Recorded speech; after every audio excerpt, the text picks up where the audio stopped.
আসসালামু আলাইকুম। বাংলাদেশ বিমান বাহিনীতে আজ নতুন একটি নিয়োগ বিজ্ঞপ্তি প্রকাশ করা হয়েছে, যেখানে দেশের সকল জেলার নারী পুরুষ উভয় প্রার্থী আবেদন করতে পারবেন। এখানে কিন্তু এসএসসি এইচএসসি সম্পূর্ণ হলে আবেদন করা যাবে। তাছাড়া কোন কোন পদে আবেদন করতে শারীরিক যোগ্যতা কি কি লাগবে, কিভাবে আপনারা আবেদন করবেন, আবেদন করতে ঠিক কত টাকা খরচ পড়বে, সবকিছুই জানিয়ে দিব।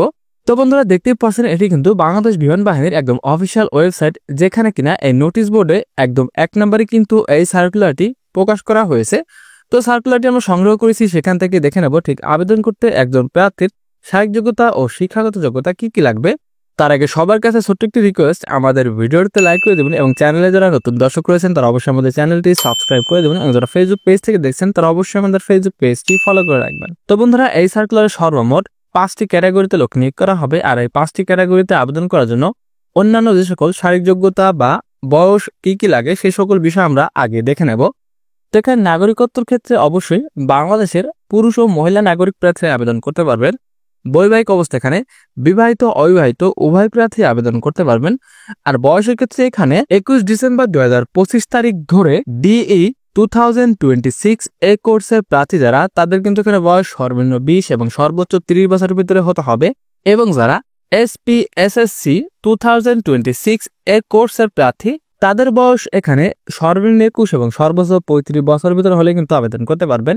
আর উচ্চতা কিন্তু এখানে পুরুষ প্রার্থীর 64 ইঞ্চি অর্থাৎ 5 ফুট 4 ইঞ্চি হলে আবেদন করতে পারবেন এবং মহিলা প্রার্থীর ক্ষেত্রে 62 ইঞ্চি অর্থাৎ 5 ফুট 2 ইঞ্চি হলে আপনারা আবেদন করতে পারবেন।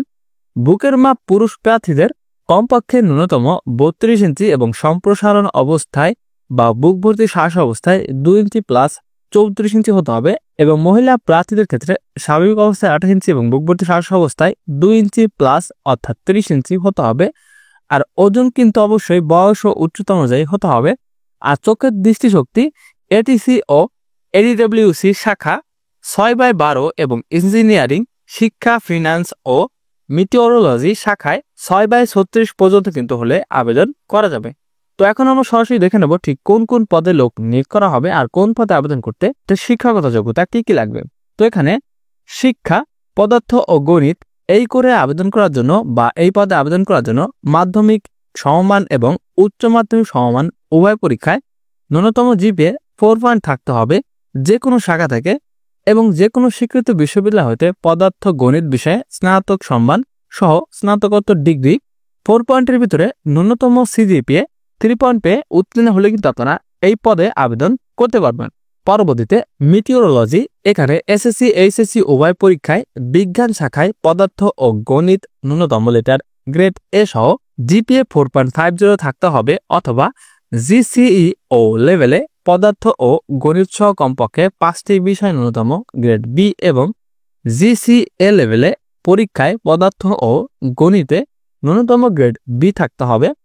কোনো স্বীকৃত বিশ্ববিদ্যালয় হইতে বিএসসিতে পদার্থ ও গণিত সহ 4.00 মধ্যে কমপক্ষে সিজিপিএ 3 থাকতে হবে অথবা মিটিওরোলজি বিষয়ে 4 পয়েন্টের মধ্যে কমপক্ষে সিজিপিএ 3 সহকারে স্নাতকোত্তর ডিগ্রির অধিকারী হতে হবে। পরবর্তীতে ফিনান্স, এখানে এসএসসি এইচএসসি উভয় পরীক্ষায় গণিত অথবা হিসাব বিজ্ঞানে ন্যূনতম লেটার গ্রেড এ সহ জিপিএ 4.50 থাকতে হবে অথবা জিসিই ও লেভেলে গণিত অথবা হিসাব বিজ্ঞান সহ কমপক্ষে 5টি বিষয়ে ন্যূনতম গ্রেড বি এবং জিসিএ লেভেলে পরীক্ষায় গণিত অথবা হিসাব বিজ্ঞান সহ কমপক্ষে 2টি বিষয়ে ন্যূনতম গ্রেড বি থাকতে হবে।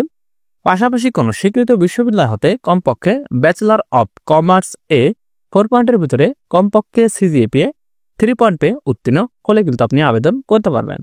পরবর্তীতে এটিসি এডিডব্লিউসি এই পদে আবেদন করার জন্য এসএসসি এইচএসসি উভয় পরীক্ষায় বিজ্ঞান শাখায় পদার্থ ও গণিতে ন্যূনতম লেটার গ্রেড এ সহ জিপিএ 4.50 থাকতে হবে অথবা জিসিই ও লেভেলে পদার্থ ও গণিত সহ কমপক্ষে 5টি বিষয় ন্যূনতম গ্রেড বি এবং জিসিই এ লেভেলে পরীক্ষায় পদার্থ ও গণিতে ন্যূনতম গ্রেড বি থাকতে হবে।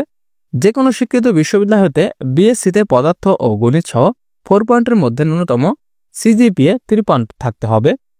পরবর্তী এখানে ইঞ্জিনিয়ারিং, এই পদে আবেদন করতে একজন প্রার্থীর এসএসসি এইচএসসি উভয় পরীক্ষায় বিজ্ঞান বিভাগ থেকে চতুর্থ বিষয় ব্যতীত পদার্থ গণিত ও রসায়নে ন্যূনতম লেটার গ্রেড এ সহ জিপিএ 4.50 থাকতে হবে অথবা জিসিই ও লেভেলে পদার্থ, গণিত ও রসায়ন সহ কমপক্ষে 5টি বিষয় ন্যূনতম গ্রেড বি এবং জিসিই এ লেভেলে পরীক্ষায় পদার্থ, গণিত ও রসায়নের ন্যূনতম গ্রেড বি থাকতে হবে। যে কোনো স্বীকৃত বিশ্ববিদ্যালয় হতে যন্ত্র প্রকৌশল, তড়িৎ ও ইলেকট্রনিক্স প্রকৌশল, তড়িৎ ইলেকট্রনিক্স ও কমিউনিকেশন প্রকৌশল, কম্পিউটার প্রকৌশল, অ্যারোনটিক্যাল, কেমিক্যাল, ধাতুবিদ্যা প্রকৌশলে 4 পয়েন্টের মধ্যে কমপক্ষে সিজিপিএ 3 পয়েন্ট সহকারে ন্যূনতম স্নাতক প্রকৌশল ডিগ্রির অধিকারী হতে হবে। তো বন্ধুরা, এই 1 থেকে 5 নাম্বার এই 5টি কোর বা এই 5টি ক্যাটাগরিতে কিন্তু লোক নিয়োগ করা হবে। আর এই নিয়োগে আপনাদের অনলাইনের মাধ্যমে আবেদন করতে হবে। আর অনলাইনের মাধ্যমে আবেদন চলবে, এখানে লাল কালি দিয়ে দেখতে পাচ্ছেন, 1 জুলাই 2025 সাল থেকে শুরু হবে এবং আবেদন চলবে আগামী 27 আগস্ট 2025। অর্থাৎ যথেষ্ট সময় রয়েছে আবেদন করার জন্য। তো অবশ্যই আপনাদের যাদের শিক্ষাগত যোগ্যতা ও শারীরিক যোগ্যতা মিলবে তারা কিন্তু আপনারা আবেদন করে নেবেন। তো বন্ধুরা, এই ছিল কিন্তু বিমান বাহিনীর এই নিয়োগ বিজ্ঞপ্তি নিয়ে বিস্তারিত কিছু ভিডিও। তাছাড়া বিমান বাহিনীর MT-54 যে নিয়োগ বিজ্ঞপ্তিটি, সেই নিয়োগ বিজ্ঞপ্তি কবে প্রকাশ হতে পারে সেই বিষয়ে কিন্তু আমরা আরেকটি ভিডিও আকারে আপনাদেরকে জানিয়ে দিব। তো আমাদের চ্যানেলের ভিডিওটা আপনি সবার আগে পেতে আমাদের চ্যানেলটি সাবস্ক্রাইব করে রাখবেন। তো দেখা হচ্ছে পরবর্তীতে নতুন কোনো ভিডিও নিয়ে। ততক্ষণ সবাই ভালো থাকবেন, সুস্থ থাকবেন। আল্লাহ হাফেজ।